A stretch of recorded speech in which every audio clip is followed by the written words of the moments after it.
कि जब पति काम भाव से अपनी पत्नी के पास आता है तो पत्नी को अच्छा नहीं लगता, क्योंकि पत्नी के अंदर भगवत भक्ति जाग गई है। कश्यप ऋषि के पास संतान की कामना से जाती है। शाम का समय था।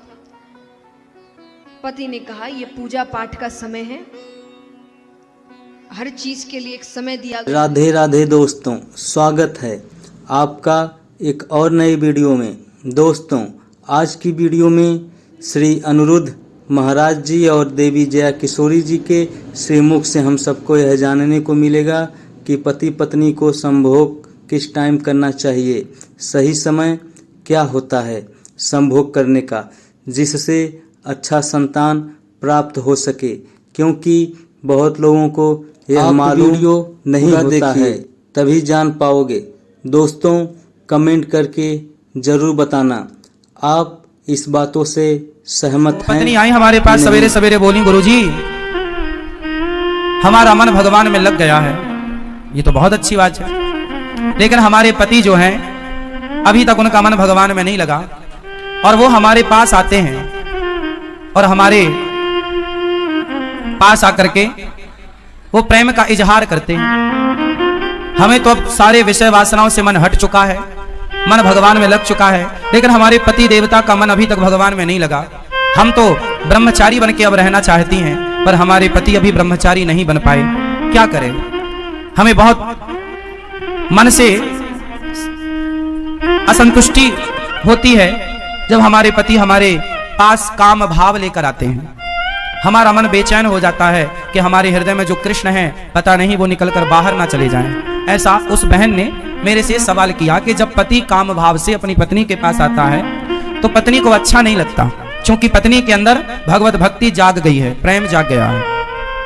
ये सवाल आप में से बहुत लोगों का भी हो सकता है, बहुत पुरुषों का भी हो सकता है, बहुत स्त्रियों का भी हो सकता है, पर चूंकि सवाल बड़ा अटपटा है तो लोगों को पूछने में भी संकोच होता है।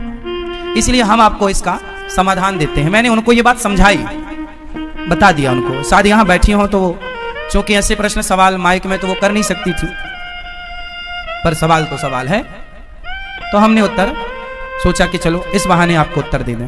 प्रश्न समझ में आ गया? अब उत्तर सुनो। हमने उनसे बोला कि आपके पति, आप तो भक्ति में रम गई हो, बहुत अच्छी हो आप, कि आपके हृदय में कृष्ण विराज गए हैं, भक्ति विराज गई है, आपका दिन रात भगवत चिंतन में ही मन लग रहा, बहुत अच्छी बात है। लेकिन जो आपके पति हैं अभी उनका मन विषयों में है, और यदि आपने भी इनकार कर दिया कि आप हमारे पास मत आओ, तो आपके पति फिर पराई स्त्री के गामी हो जाएंगे। वो दूसरी स्त्रियों के पास जाने स्टार्ट कर देंगे, वैश्याओं का गमन करने लग जाएंगे, वैश्यागामी हो सकता है इसलिए तुम्हारा पति। इसलिए तुम्हारे अंदर तो कोई वासना है नहीं, लेकिन पति के अंदर यदि है तो पति पत्नी के पास ही तो जाएगा।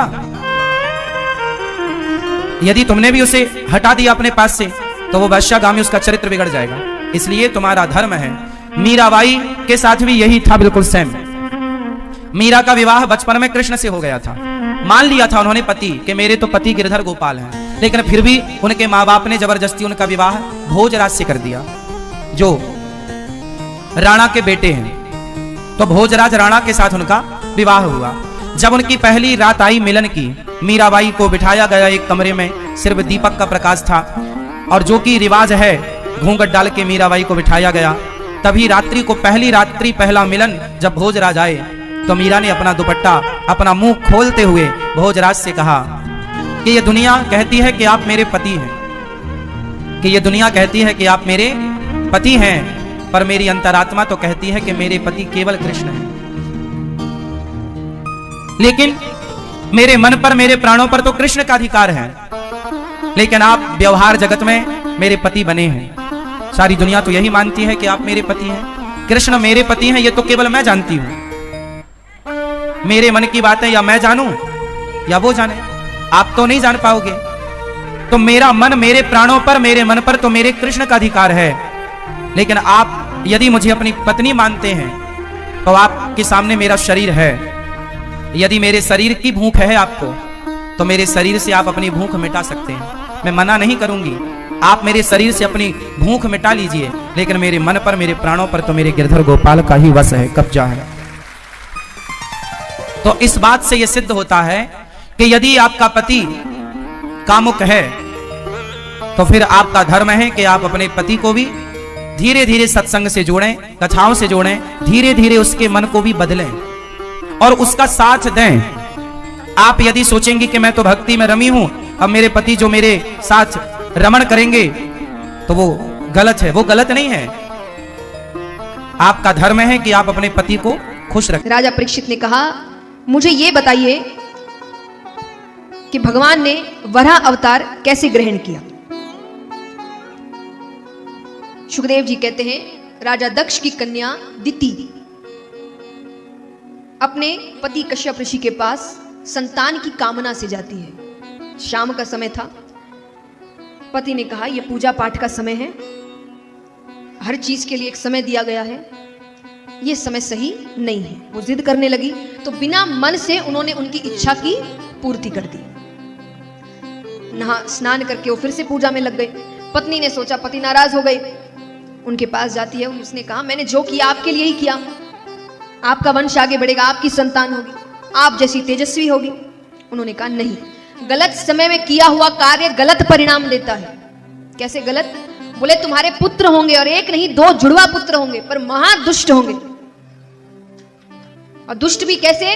राक्षसों में उनकी गिनती की जाएगी, दैत्य होंगे तुम्हारे यहां। कौन चाहेगा उनके बच्चे राक्षस निकले? वो रोने लग गई। वो कहती, मैंने कोई गलत इच्छा से कोई काम नहीं किया था, मुझे सिर्फ संतान चाहिए थी। अपनी गलती मानती है। तब उन्होंने कहा, देखो इसको तो नहीं टाल सकते, बच्चे तो ऐसे ही होंगे तुम्हारे, पुत्र तो, लेकिन जो पौत्र होगा तुम्हारे वो भगवान का परम लाडला होगा। उस छोटे से बालक का नाम बड़े बड़े भक्तों में लिया जाएगा। और वो कौन था? प्रहलाद। दिति के पौत्र हुए थे प्रहलाद। तो पुत्र कौन हुए? हिरण्याक्ष और हिरण्यकश्यप। अब देखिए, क्योंकि सुनने में ये बातें अजीब लगती है पर समय अलग है। जब गर्भ धारण करते हैं तो कितने समय के लिए गर्भ धारण करते हैं? 9 महीने। दिति ने 100 वर्षों के लिए गर्भ धारण किया। और बालक जब हुए तो विचित्र अस्त्र शस्त्र लिए पैदा हुए, और पैदा होते ही विशाल रूप को धारण करते हैं, राक्षस पैदा हुए हैं। अब यहां पर